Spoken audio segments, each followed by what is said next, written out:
4 meses de protestas y una brutal represión sumaron al menos 125 víctimas fatales y más de 5.000 arrestos arbitrarios. En medio de la tensión social, la oposición venezolana convocó el 16 de julio pasado a una consulta popular para hacerle frente a la elección de la polémica Asamblea Constituyente de Maduro. Matemáticamente, Nicolás Maduro está revocado el día de hoy. La realidad fue otra. Maduro siguió aferrado al poder y al mismo tiempo que llamaba a un diálogo, advertía que su constituyente no tenía reversa. Instalemos en las próximas horas, antes de la elección e instalación de la Asamblea Nacional Constituyente, una mesa de diálogo, acuerdo nacional y reconciliación de la patria. La oposición, reunida en la mesa de la Unidad Democrática MUD, pasó de manifestaciones multitudinarias a huelgas generales de 48 horas y posteriormente a acordar dentro de lo que denominó la hora cero un gobierno de unión nacional. A diferencia de lo que es práctica habitual en esta dictadura, nunca habrá algún tipo de retaliación, discriminación, ni mucho menos persecución. Sin embargo, la estrategia opositora no detuvo las intenciones de Maduro. Contra viento y marea, el mandatario eligió e implantó su Asamblea Nacional Constituyente. Ellos van a seguir en su locura. Se van apagando cada vez más. La oposición no participó de la elección de la constituyente al considerarla ilegítima, pero luego entraría en un dilema que dejó en evidencia las divisiones internas entre los dirigentes opositores, el de participar o no de las elecciones regionales. Hemos acordado por consenso preinscribir candidatos para las elecciones regionales vencidas y escamoteadas por el régimen desde el pasado año. Y yo saludo que al día de hoy todos los partidos políticos de la oposición hayan inscrito candidatos y candidatas ante el Consejo Nacional Electoral. Algunos dirigentes dentro de la coalición opositora creen que la participación en los comicios profundizará, según ellos, la presión social. Otros decidieron apartarse de la decisión de presentar candidatos. La elección finalmente estará controlada por el Consejo Nacional Electoral, organismo al que la oposición ha acusado de servir a los intereses del gobierno. Es absurdo, es contraproducente que algunos partidos decidan legitimar al CNE inscribiendo candidatos para unas elecciones que al final, ¿cuál es el poder real que tendrían? Mientras las protestas callejeras parecen haberse atenuado, los opositores siguen en la mira del régimen. La constituyente de Maduro ordenó abrir investigación para establecer quiénes, a su juicio, son los responsables de los hechos violentos de las manifestaciones entre abril y julio.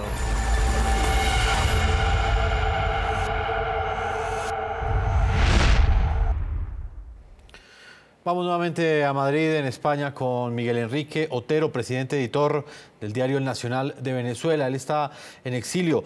Señor Miguel Enrique Otero, en los últimos días, no solamente la oposición en Venezuela ha develado las violaciones a los derechos humanos que continúa ejecutando el régimen venezolano.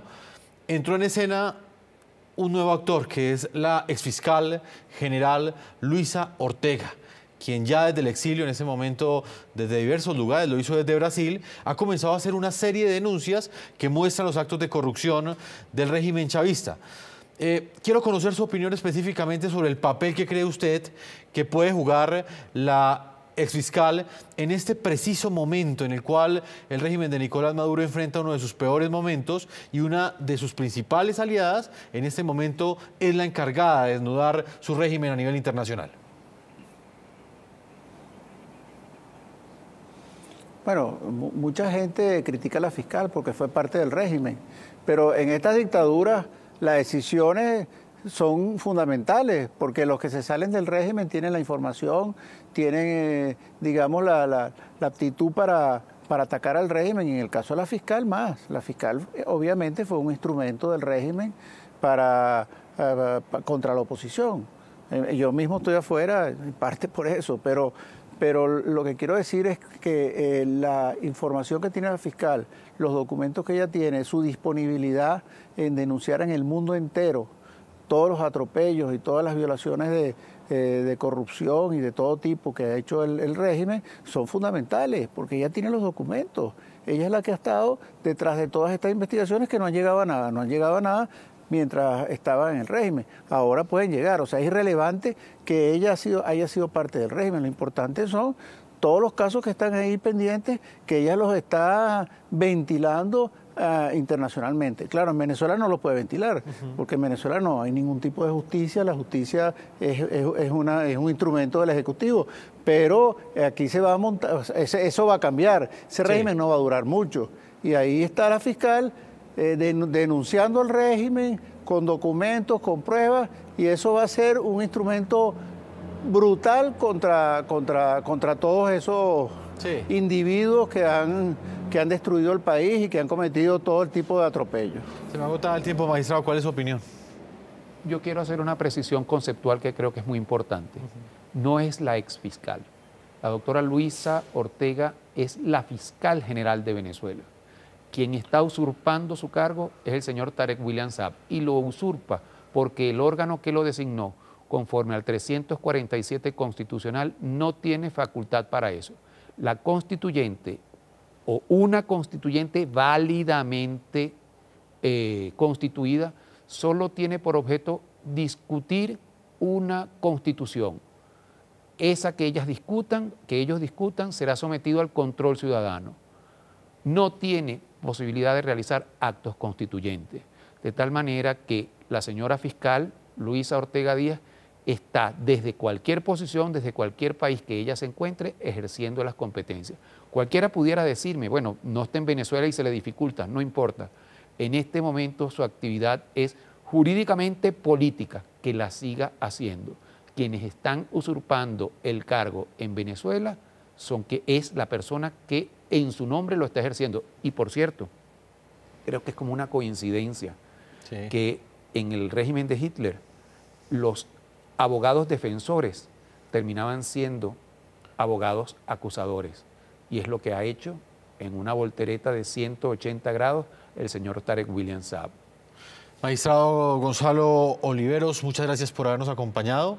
Esperamos que el asilo político que recibió hoy de Colombia le permita también seguir expresando ese tipo de análisis y de opiniones que son muy importantes en espacios periodísticos como este, que siguen llegando a través de Internet, no solamente a todo el continente americano y el resto del mundo, sino especialmente a Venezuela, donde nuestra señal fue censurada. Muchas gracias. A ustedes. Soy Miguel Enrique Otero, en España, en Madrid. Muchas gracias por haber estado con nosotros. Muchísimas gracias a ustedes.